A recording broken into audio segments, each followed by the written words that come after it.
Hey everyone, it's Jenny from JC Cards. I hope you're all staying healthy and well. Today I'm going to be showing you how to create two cards which both feature a gorgeous stamp that's wow embossing designed by our very own Karen from the creative team. It features a gorgeous hand-drawn mandala, and I'm going to give you a quick look at the stamp set here. You can see it's also got four individual sentiment stamps, some in block type and some in a gorgeous scripty font which go perfectly with embossing projects. So starting off, we're still on our rainbow kick, so I'm going to be featuring rainbows two different ways using this stamp set. The first card I'm going to create, I'm going to be heat embossing the mandala in the center of a panel of Bristol Smooth cardstock because I'm going to be doing some ink blending. I love Bristol Smooth for ink blending. And I'm first off going to treat the cardstock with a powder tool just so I don't get any embossing powder sticking where I don't want it. This removes all of the static cling and any inky fingerprints that you might have left on the card.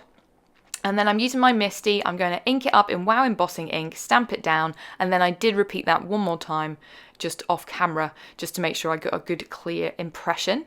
I'm going to be embossing this first mandala card with clear gloss embossing powder.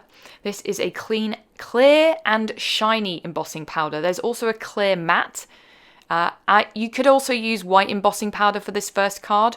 I'm looking for something that just keeps things white where the image is, and I'm using Bristol Smooth. It's a very crisp white cardstock, so the clear works great. I had it in super fine as well. This is quite a detailed image, but you could also use regular or whatever you've got on hand, something that will show up well against a bunch of rainbow ink blending.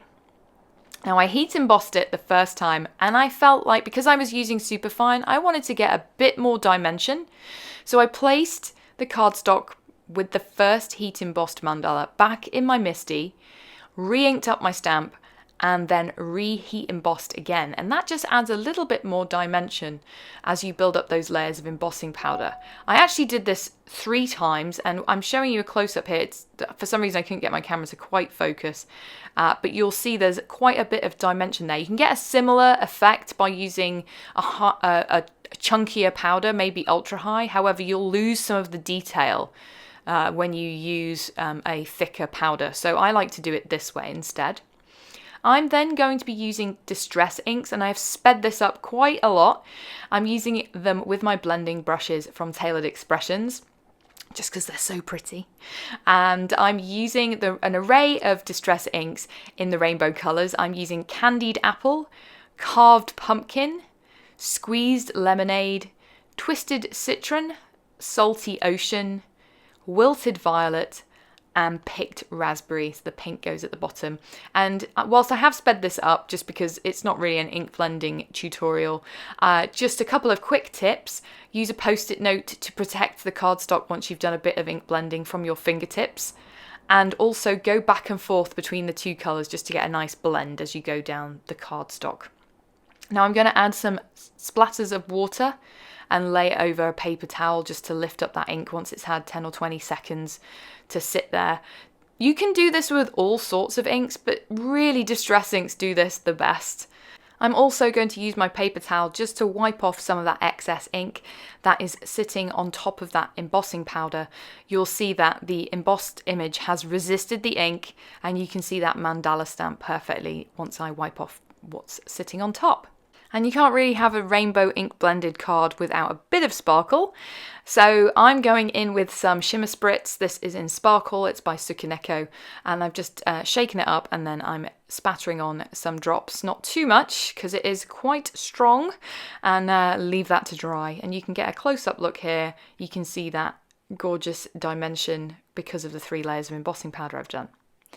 Now for my second card, I'm using wow embossing cardstock. I've trimmed it down to an A2 size. Again, I did leave that mandala stamp in my MISTI just because, you know, I want it in the same place. This time I'm going to be heat embossing in multiple rainbow colours. So I'm going to give you a look at each of the colours I'm using. Most of these are primary embossing powders, so they don't have any shimmer or sparkle in them. There's one difference, the green, that is a metaline, because I didn't have any primary based greens in my stash. However, unfortunately the green metaline colour I use has been discontinued by WOW. However, there are a couple of others that you can also use, and I've linked to those in the supplies list. So for my red, I'm using primary red apple. For my orange, I'm using primary bird of paradise. And you'll see, I'm showing you close up here, just in real time. I'm just gently tipping on the embossing powder and being careful to tip it off the edge of the panel so that it doesn't fully coat all of that embossing powder, embossing ink, because I'm trying to get streaks and strips of that rainbow colour. For my yellow, I'm using primary lemon, and you'll see I accidentally went too far down there. So on one side, it kind of covers too much of the image. So I'm just coming in with a blusher brush. You can use any brush, just something dry and clean, just to flip off any of the excess powder. This is the green I mentioned, the metaline green gauge. There is an Earthtone Olive colour that WOW carries that is similar. It just doesn't quite have that metaline sheen to it. You could try instead. And I'm again coming in with my blusher brush because I wasn't quite careful enough. For my blue, I'm using Opaque Primary Frozen, which I've had this colour for ages. I love it. Isn't it the perfect colour of a certain Disney princess's dress? Can't think of which one. And you'll see that these colours blend together because wherever the first powder that you apply hasn't landed, you cover it up a little bit with the second powder and you naturally get them blending together. It's like perfect ink blending but with embossing powders. So after the Frozen, I'm coming in with the Primary Indigo for my purple, and then the Fuchsia Fusion, which is a really nice hot pink colour, for the last. And unfortunately, because I was taking so long to do this, showing it to the camera, etc., there wasn't quite enough ink left sticky at the end. Normally, you wouldn't be filming this, showing it up to the camera, taking your time like I was because I was filming this. So I don't think you would have to do the next step that I'm doing here. But if it just so happens that you're slower, or the ink has dried, you maybe didn't have quite a juicy ink pad, here's a way that you can fix that. So I'm going back in, I'm adding some embossing ink to the bottom of my stamp, which I have left in my MISTI in the exact same place that I stamped the image in. So that's one tip. I've heated up all my embossing powder, and now it's cooled down. I can go back in, re-ink, and then re-add my powder where I didn't quite get a crisp impression. And as long as you got your stamp and your cardstock lined up, you will get it perfectly aligned and you will basically fill in the rest of that image, which is what happened here. I did try it first time, I didn't quite line up my second stamping and it was a disaster and had to start again. So to finish off my cards, I'm going to be using the sentiments from the Mandala Stamp set. This first one, this is a really pretty scripty sentiment. I'm just going to stamp it in Obsidian black ink from Altenew onto some white cardstock and then trim it out. I'm going to be using this one for the rainbow embossed piece. I like the contrast of the black with that rainbow.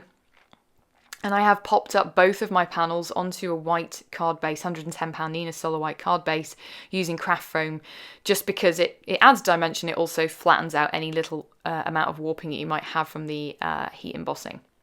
Now for my second card, my rainbow ink blended card, I'm going to heat emboss the blocked thanks from the stamp set in opaque bright white embossing powder onto black cardstock. I trimmed both of the sentiments out and popped them up on a Derice foam strip, and that finishes off both of my cards.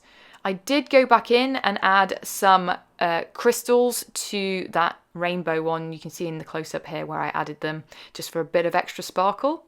And that finishes my video for today. I hope you've enjoyed it. I've linked to a couple more videos you might like here. Be sure to go on over to the WOW Embossing YouTube channel. They have tons of other embossing videos that you might want to check out, and this video first appeared over there. Have a wonderful day. Bye.